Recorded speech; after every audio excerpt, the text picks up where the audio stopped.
Nyo ba na sobrang dali lang itong gawin pero napakasarap. Sa mga hindi nakakaalam, ang tawag nga pala dito ay butchi. Meron pala ako ditong sesame seeds, hindi ko pa, meron din ako ditong munggo, nalaga ako na rin to at pinalambot.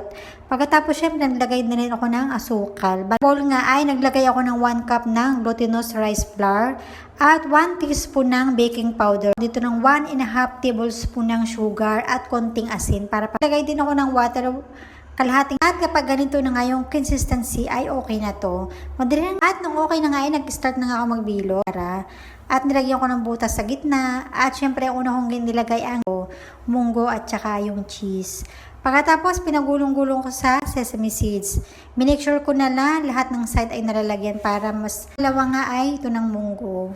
Pwede rin nga pala kayong gumawa kung anong gusto nyong ilagay na medyo matamis. Kasi for sure naman mga ito sa Chowking. Kaya naman, o diba, kayang-kaya mo nung gumawa. Ay marami